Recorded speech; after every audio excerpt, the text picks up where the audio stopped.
Okay, so we're gonna go back to the beginning. What was your gut emotional reaction when you first read the screenplay? Very emotional. Um, Anyone who's loved really hard and lost, I think it really does like strike a nerve or touch a nerve.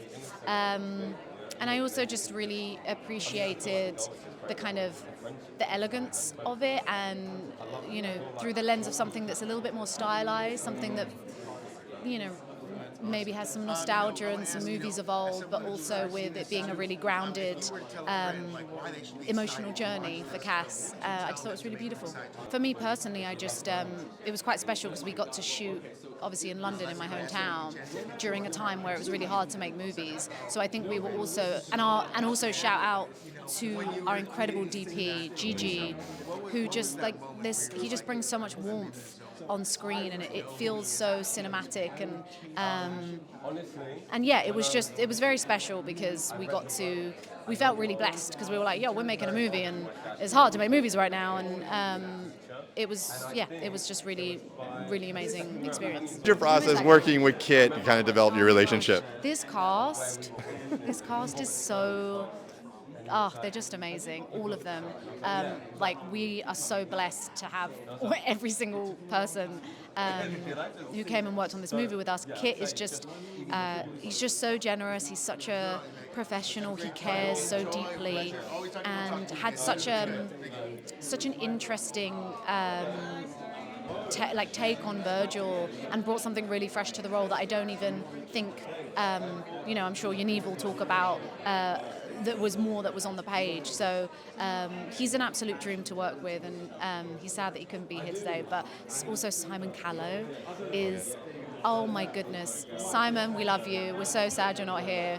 What an incredible force. He's an iconic actor, and again, so generous, just a consummate professional. He's the sort of person that you could give him a menu to read and it has gravitas, Yeah. Just people that have that presence. He brings it, and he really is the heartbeat of the movie, and he's an absolute joy to work with, and I'm just so glad. And Jay, of course, who is just bursting with talent, and he's incredible. Okay, so when you're structuring the screenplay, we'll start, you have tragedy, romance, but you also had the fantastical world. How did you balance did you focus on the relationships first before you did the fantastical? What was your structuring style? Well, from the beginning, I knew I wanted to make a magical realist film.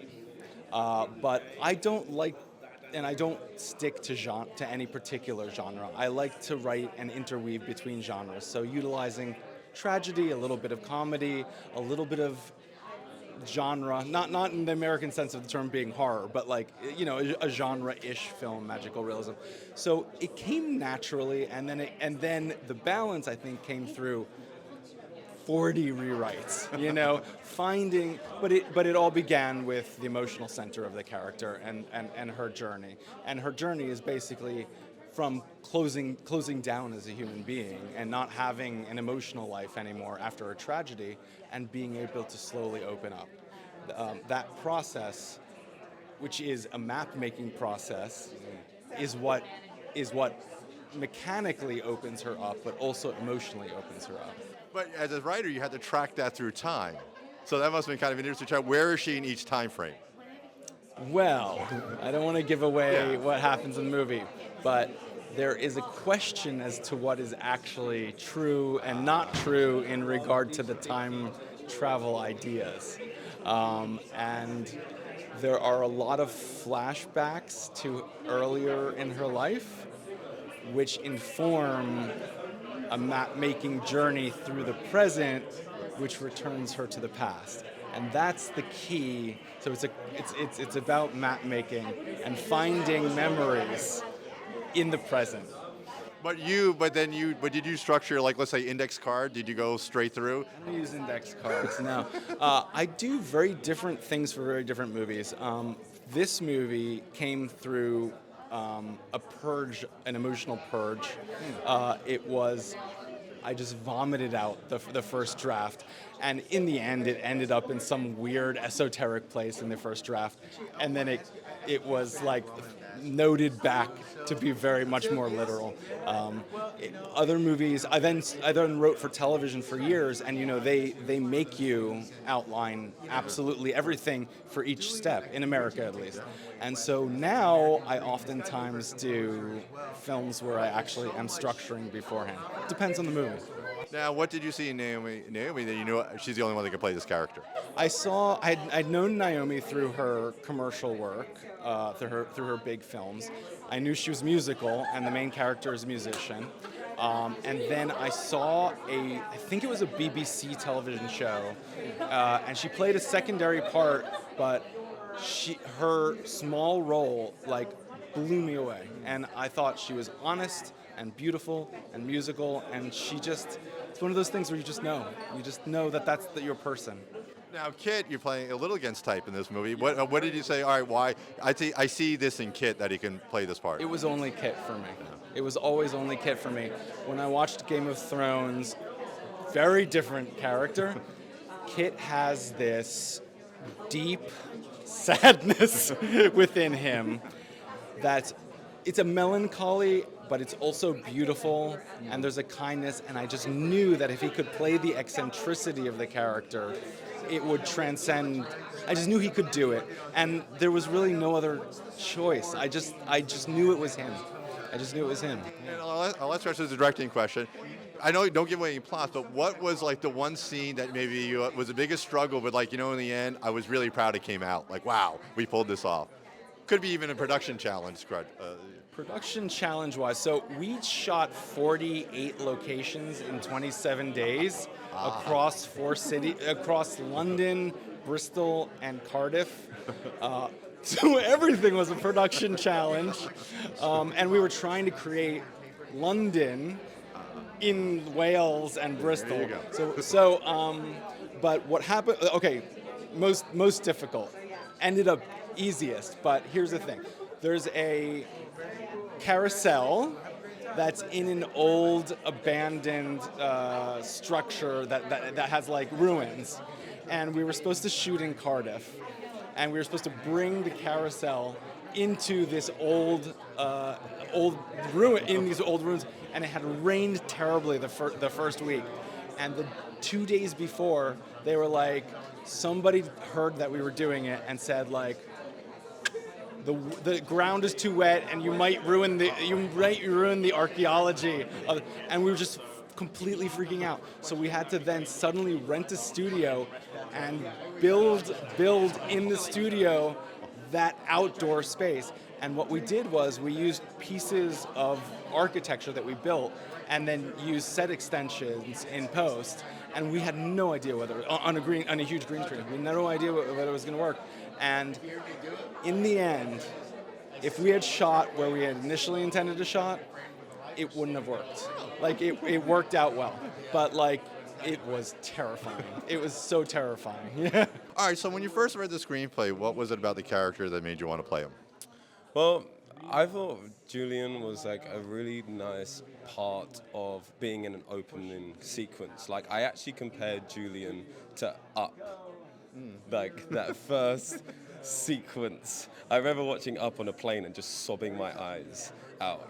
I just think he's a really fun piece in the film, and I just thought about that a lot, to be honest. All right, so the movie has tragedy, romance, but also the fantastical world. How did you balance getting to the story, keeping it grounded in reality so you can kind of explore the fantasy elements? Well, you know what? I just think love is a fantasy sometimes. You know what I mean? I feel like we go through life. For me, at my age, I remember thinking back to when I was a teenager when I found my first love. It was this dream, and then you get a bit older and then you're thinking, okay, cool, let's just ground ourselves and maybe this relationship will last a bit longer. So I love that this film has a great, fantastical, enchanting, whimsical element to it, because I feel like that's what's so beautiful about the best romance films. And what was the process of collaborating with Kit and Naomi to kind of create the roles? Well, you know what? I only spoke to Kit once. I just saw him in passing. But he's a lovely dude. But Naomi's the best. You know, she just she really looked after me. I had to throw myself straight into the project.